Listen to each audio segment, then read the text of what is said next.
जब आप ऐसे बड़े टूर्नामेंट्स में जाते हो और इनफैक्ट टीम स्पोर्ट में तो कोई रिकॉर्ड्स का कोई मायने ही नहीं रखते। जब तक हम अपने जवान, अपने लोगों की सुरक्षा के बारे में ध्यान नहीं रखेंगे तब तक मुझे नहीं लगता कि बायलैटरल सीरीज किसी भी तरीके से होनी चाहिए। आईपीएल में तो कोई भी वर्कलोड मैनेजमेंट के बारे में ब्रेक नहीं लेता।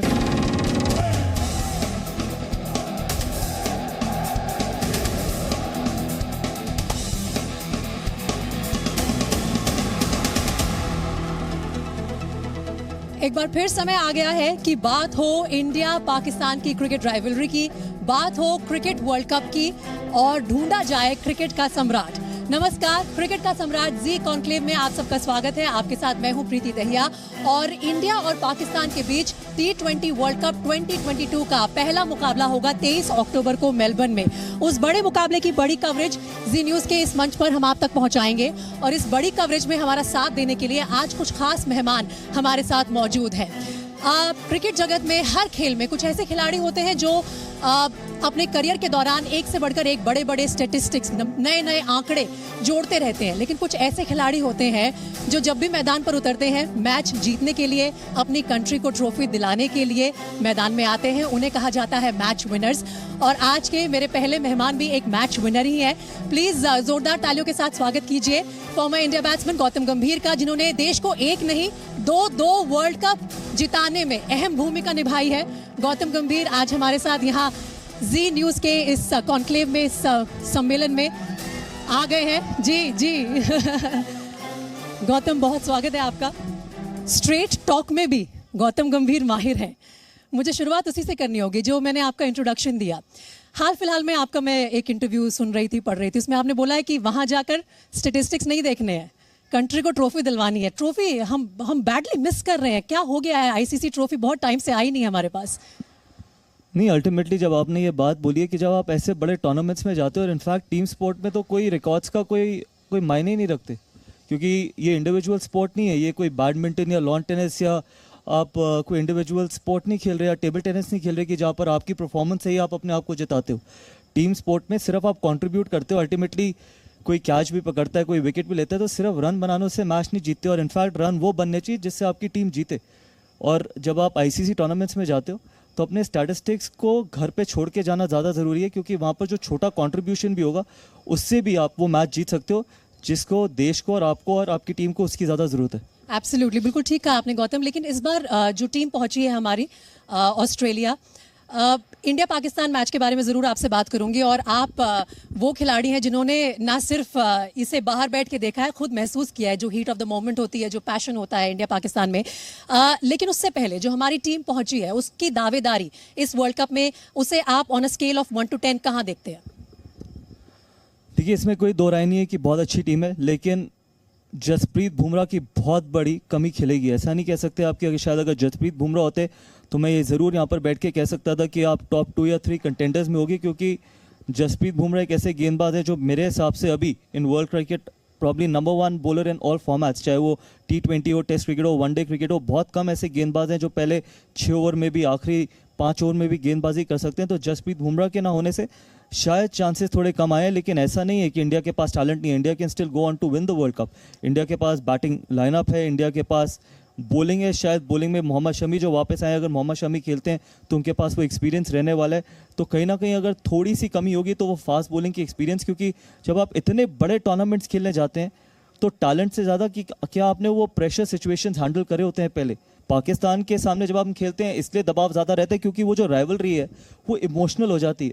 वो क्रिकेट राइवलरी से ज़्यादा बढ़ के इमोशनल राइवलरी हो जाती है, इसलिए वो टीम बेहतर प्रदर्शन करती है जो वो प्रेशर बेटर हैंडल कर पाती है। मीडिया का प्रेशर रहेगा, लोगों की एक्सपेक्टेशन रहेगी, 140 करोड़ भारतीयों की एक्सपेक्टेशन ये रहेगी कि हम ये मैच जीतें। वहीं पर पाकिस्तान के ऊपर भी दबाव होगा। तो ये रियलाइज़ करना ज़रूरी है कि जितना दबाव हम पे है उतना ही दबाव उन पे भी होगा। राइट। तो ऐसा नहीं है कि सिर्फ भारत पे ही दबाव है और पाकिस्तान पे दबाव नहीं होगा। तो इसलिए अल्टीमेटली 240 गेंदों का पूरा मैच है। तो उन 240 गेंदों में जो हम बेटर, जितना ज़्यादा हम बेटर उन इवेंट्स को, उतना ही बेटर, चाहे ऑस्ट्रेलिया हो, पाकिस्तान हो, हमारे पास बेटर अपॉर्चुनिटी होगी जीतने की। ऑफ कोर्स, लेकिन आपने इससे पहले बात ये भी की थी कि हम बायलैटरल सीरीज में हमेशा अच्छा करते हैं, लेकिन कहीं ना कहीं आईसीसी टूर्नामेंट्स में जाके वो प्रेशर हैंडल करना थोड़ा मुश्किल हो रहा है पिछले कुछ टाइम से, हम सब देख रहे हैं। डज दैट आल्सो मीन कि भारत को अब कंसिडर करना चाहिए पाकिस्तान के साथ bilateral series? I don't think so, बिल्कुल भी नहीं। जब तक रिलेशंस बेटर नहीं होते, जब तक पाकिस्तान एंटी टेरर एक्टिविटीज़ बंद नहीं करता, टेरर एक्टिविटीज़ बंद नहीं करता, तब तक मुझे नहीं लगता कि बायलैटरल सीरीज़ होनी चाहिए। हाँ, ये सवाल मुझसे ज़रूर पूछा जाएगा कि जब मैं कमेंटेट करता हूँ ना, it's a very valid question. मैंने एशिया कप में वकार यूनुस के साथ कमेंट्री करी, वसीम अकरम के साथ कमेंट्री करी। अगर आप मुझसे पर्सनली ये पूछें कि ठीक है, आप हमेशा ये बात करेंगे कि क्या स्पोर्ट्स को राजनीति के साथ जोड़ना चाहिए, मैं यहाँ पर एज अ पॉलिटिशियन ही, एज एन इंडियन बैठा हूँ, एज अ क्रिकेटर भी नहीं बैठा, एज एन इंडियन बैठा हूँ। तो जब तक हम अपने जवान, अपने लोगों की सुरक्षा के बारे में ध्यान नहीं रखेंगे, तब तक मुझे नहीं लगता कि बायलैटरल सीरीज़ किसी भी तरीके से होनी चाहिए।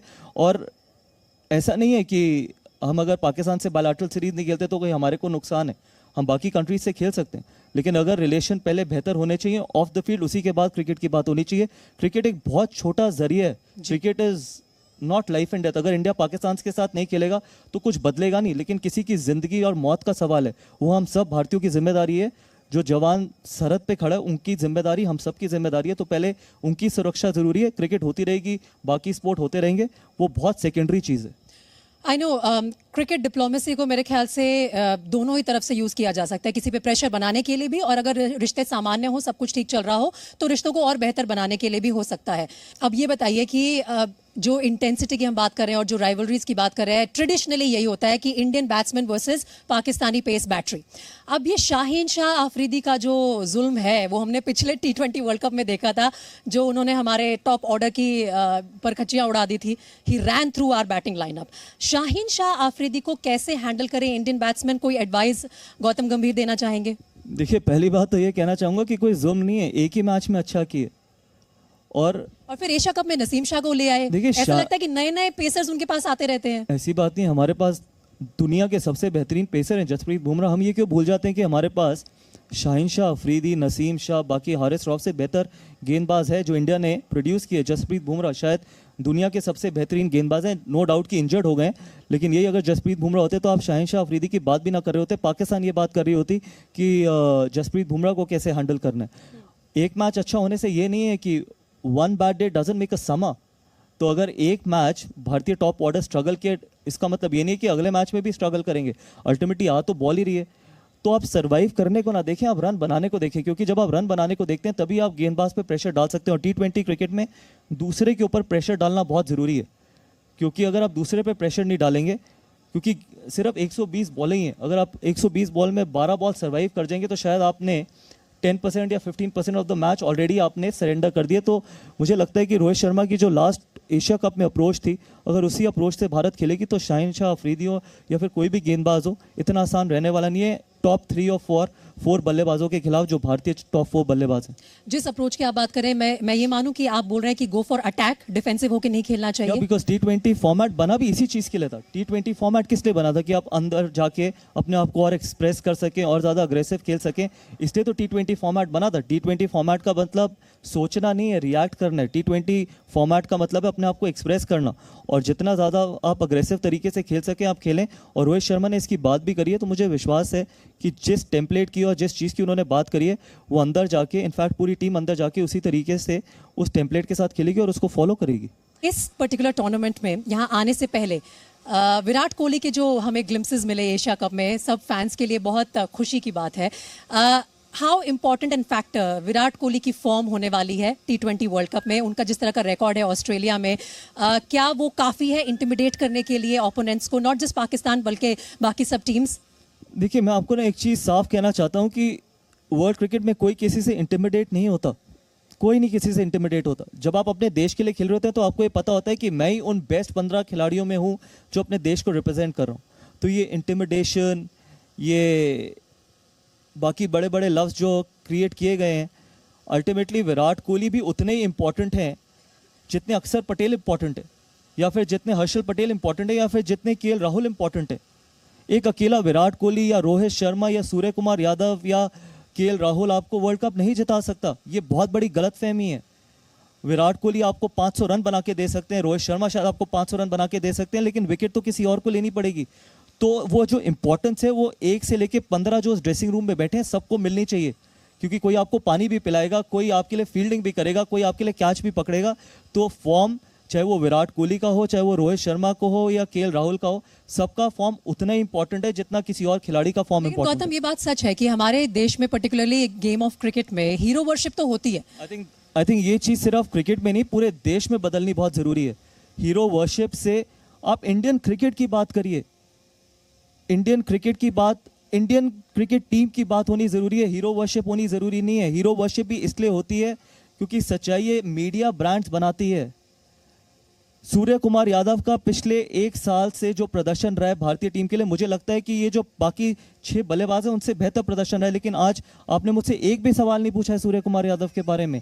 और मैं इसका भी आपको कारण बताता हूं क्यों, क्योंकि शायद सूर्य कुमार यादव के पास सोशल मीडिया में उतने फॉलोअर्स नहीं है जितने बाकी खिलाड़ी के नहीं, पास नहीं, मैं तो आपसे आगे पूछने वाली थी। जेन्युइनली से आपने पहला नाम विराट का ही लिया, लेकिन आपने सूर्य कुमार यादव का नहीं लिया। आप विराट के बाद नाम लेती तो आप रोहित शर्मा का लेती, फिर आप केएल राहुल का लेती।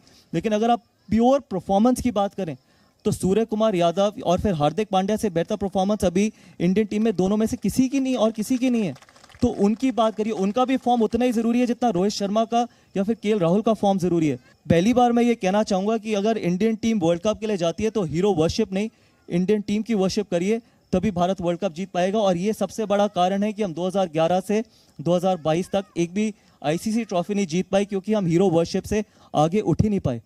मेरे ख्याल से ये इतनी इम्पोर्टेंट बात आप कह रहे हैं, लेकिन इट्स ऑल्सो अ फैक्ट कि जिस तरह से क्रिकेटर्स की इस देश में हीरो वर्शिप होती है, उसी तरह से उनको फिर ब्रिकबैट्स का भी सामना करना पड़ता है। इतनी जल्दी विलन भी बन जाते हैं जो नॉन परफॉर्मिंग होते हैं, फिर उनको ट्रोल्स का भी सामना करना पड़ता है। आज तो सोशल मीडिया का ज़माना है।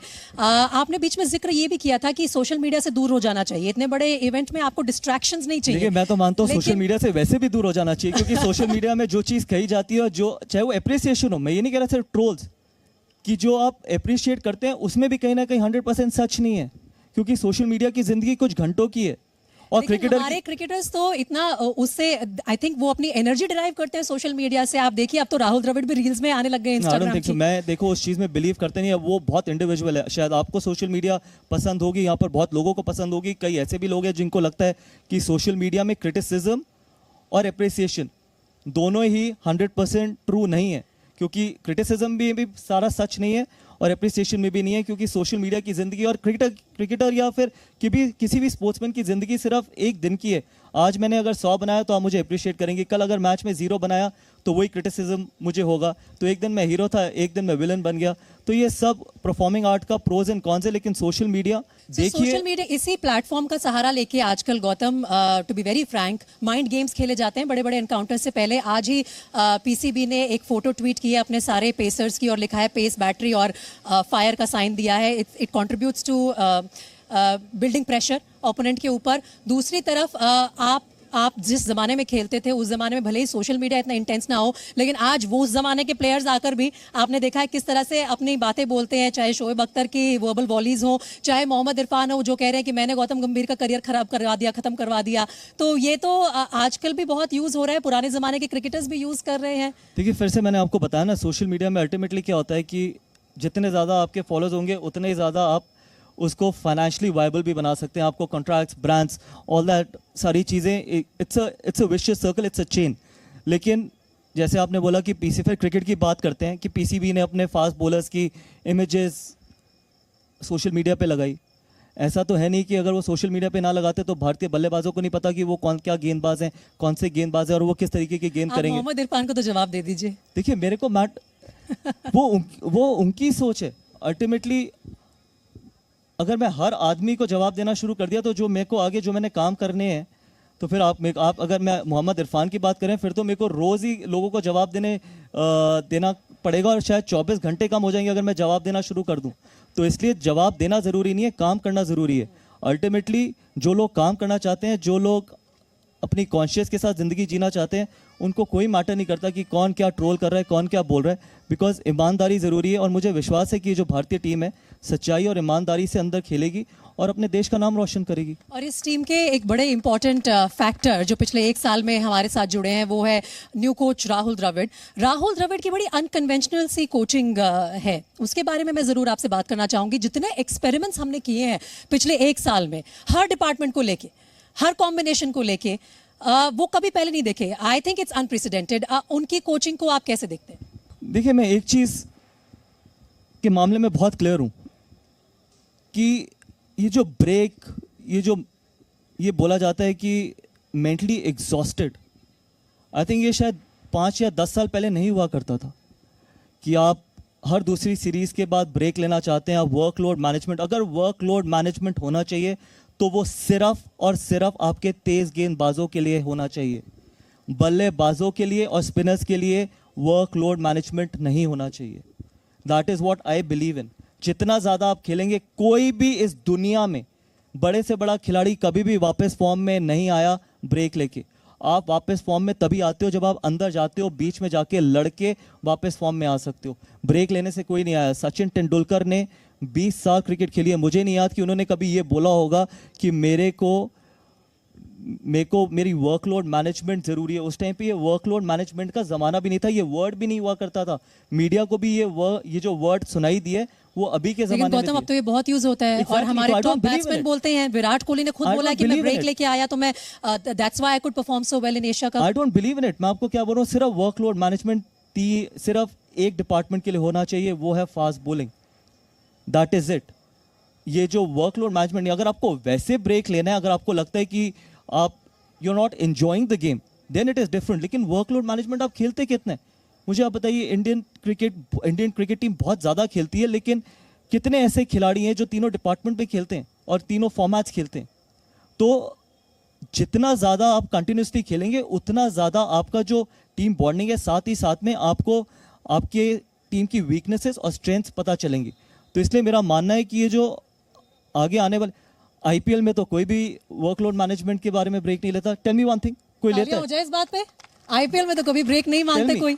बिल्कुल बिल्कुल, 2 महीने चलने वाला बड़ा टूर्नामेंट है। अगर आप वर्कलोड मैनेजमेंट की बात करते हैं तो फिर 2 महीने भी उतना ही स्ट्रेस है जब आप 10 महीने खेलते हैं। No, I agree with you. So that's why I am saying, या तो फिर अगर आपको ब्रेक ही लेना है then take it from the IPL. There is nothing wrong in taking from the IPL. लेकिन ये मत करिए कि आप आईपीएल के 2 महीने खेल के आते हैं, आपको अगली इंटरनेशनल सीरीज में आपको ब्रेक चाहिए because you are physically exhausted and mentally exhausted.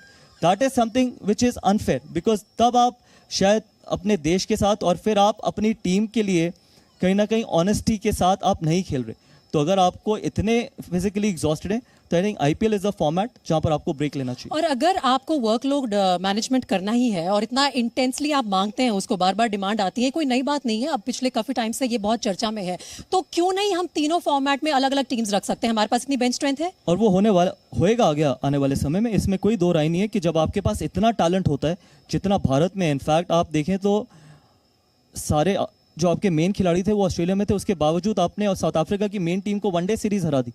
तो इतना टैलेंट है। इससे एक चीज़ और अच्छी होगी कि जो बाकी खिलाड़ी हैं, जो फ्रेंच खिलाड़ी हैं जिनको शायद उतना मौका नहीं मिलता, उनको मौका मिलेगा और आपका जो पूल है, प्लेयर्स का पूल है, और बड़ा होता चला जाएगा। और जितना बड़ा आपका प्लेयर्स का पूल होगा उतना ही बेटर आपके पास ऑप्शंस होंगी। तो मुझे विश्वास है कि आगे आने वाले समय में आपको अभी तक तो हम अलग फॉर्मेट में अलग कैप्टन की भी पॉलिसी नहीं अपना पाए हैं, जो काफ़ी सारी कंट्रीज यूज़ करती हैं। हमारे यहाँ पर एक ही इंसान के ऊपर इतना प्रेशर डाल दिया जाता है तो कहीं ना कहीं वो भी क्रम्बल करते हैं। देखिए हुआ क्या, स्पेशली अगर आप कैप्टनसी की बात करें कि विराट जब कप्तान थे तो उसके बाद जो भी वाइस कैप्टन बने वो एक के बाद एक ड्रॉप होते चले गए, चाहे वो रहाणे हो, चाहे वो केएल राहुल तो अब वापसी करी है। तो अल्टीमेटली क्या हुआ कि आप सिर्फ रोहित शर्मा ही ऑप्शन थे, और रोहित शर्मा बिल्कुल ठीक ऑप्शन भी थे, क्योंकि रोहित शर्मा ही कैसे कप्तान है जिन्होंने 5 आईपीएल ट्रॉफीज जिताई हैं।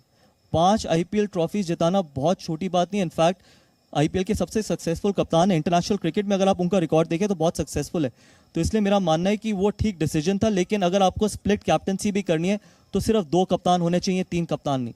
2 कप्तान, एक वाइट बॉल का कप्तान और एक रेड बॉल का कप्तान। आप ये ना करें कि आपने टेस्ट का एक कप्तान बनाया, वनडे का एक बनाया और T20 का एक बनाया, क्योंकि आप साल में कितने T20 खेलते हैं, 10-15 T20 खेलते हैं। तो वहां पर फिर टीम डिवाइड होनी शुरू हो जाती है, वहां पर आपको आपकी टेम्पलेट नहीं पता होती। तो आगे आने वाले समय में आप इवेंचुअली देखेंगे कि 2 कप्तान होंगे, क्योंकि जितनी क्रिकेट भारत खेलती है और जिस एज पे रोहित शर्मा है, जिस स्टेज में अपने करियर के रोहित शर्मा है, मुझे लगता है कि वो एक फॉर्मेट की कप्तानी छोड़ेंगे आगे आने वाले समय में, बहुत लंबे समय तक नहीं करेंगे, और विच इज़ राइट, बिकॉज अगर उनको अपना करियर और ज़्यादा प्रोलॉन्ग करना है, क्योंकि कप्तानी एक बहुत बड़ा प्रेशर है। गौतम, यहाँ पर 2 सवाल उठते हैं। क्या आप ये कह रहे हैं कि रोहित शर्मा को किन्हीं कारणों की वजह से लेट कैप्टनसी मिली है, वो बहुत पहले डिजर्व करते थे एटलीस्ट शॉर्टर फॉर्मेट में कैप्टनसी करना? क्या आपका इशारा उस तरफ है? कोई गुटबाजी है, कोई कंफ्यूजन है इस नॉट सेटअप एट में? ऑल। इनफैक्ट विराट कोहली ने बहुत ही अच्छी कप्तानी करी है। हमने विराट कोहली को सिर्फ इसलिए जज किया है क्योंकि विराट कोहली आईसीसी ट्रॉफीज नहीं जीत पाए।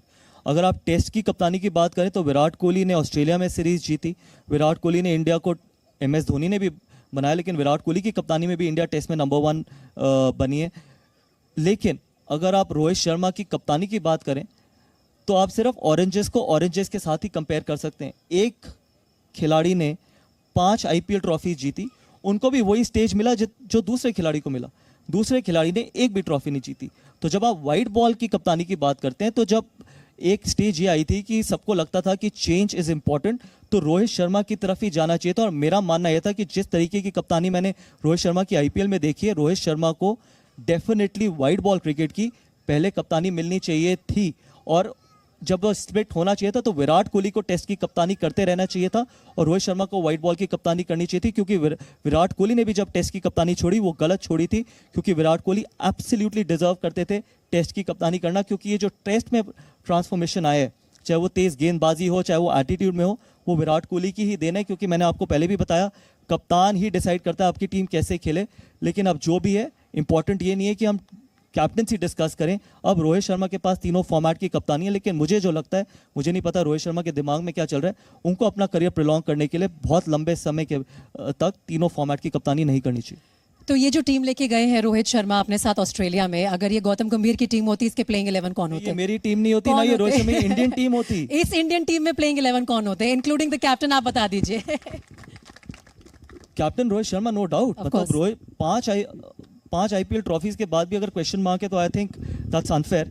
बट आप 3 तेज गेंदबाजों के साथ खेलेंगे। मेरा मानना ये है कि हमारे को मोहम्मद शमी को पिक करना चाहिए भुवनेश्वर कुमार से पहले, अर्शदीप और हर्षल पटेल, और साथ ही में अक्षर पटेल और युजवेंद्र चहल। हार्दिक पांड्या आपके छठे गेंदबाज होंगे, चौथे सीमर होंगे, क्योंकि मोहम्मद शमी के पास जो क्वालिटी है, मोहम्मद शमी हम सब जानते हैं कि नई गेंद से बहुत ही ज़्यादा इफेक्टिव है, लेकिन जिस तरीके से उन्होंने आखिरी ओवर डाला ऑस्ट्रेलिया के खिलाफ प्रैक्टिस मैच में, मुझे लगता है कि Mohammed Shami should be a first choice. अगर भुवनेश्वर कुमार को खिलाना है तो वो आपकी चॉइस अर्शदीप और भुवनेश्वर कुमार के बीच में होनी चाहिए। हर्षल पटेल खेलने चाहिए क्योंकि उनके पास फिर भी वो एक्सपीरियंस है डेथ में गेंदबाजी करने का। तो ये 3 तेज गेंदबाज, और साथ में आपकी बैटिंग तो ऑलरेडी फिक्स्ड है कि नंबर 6 पे हार्दिक पांड्या नंबर 6 पे, इनफैक्ट सॉरी, मेरी प्लेइंग 11 में ऋषभ पंत नंबर 5 पे खेलते, हार्दिक पांड्या 6 पे खेलते और अक्षर पटेल 7 पे खेलते। लेकिन जो हमने प्रैक्टिस मैच में देखा है, मुझे लगता है दिनेश कार्तिक खेलेंगे, क्योंकि आप किसी भी खिलाड़ी को सिर्फ 10 गेंदें खेलने के लिए पिक नहीं करते, आप खिलाड़ी को पिक करते हैं कि वो आपके लिए नंबर 5 या 6 पे बल्लेबाजी कर सके।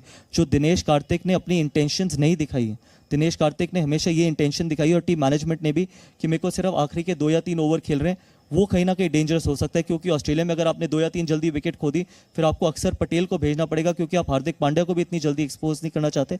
इसलिए ऋषभ पंत मेरी प्लेइंग 11 में थे, लेकिन वो होगा नहीं जो मेरे को लगता है। ऑलराइट, फाइनल क्वेश्चन, और वो क्वेश्चन जिसका आंसर का हम सबको बेसब्री से इंतजार है, इंडिया वर्सेस पाकिस्तान मैच में। आई एम श्योर आप मेलबर्न में होंगे, आप जा रहे हैं वहाँ पे? नहीं, होपफुली मैं, चलिए जहाँ पे भी बैठे होंगे, हम सब टीम इंडिया के लिए चीयर कर रहे होंगे। क्या इस बार हमारे विनिंग चांसेस हैं?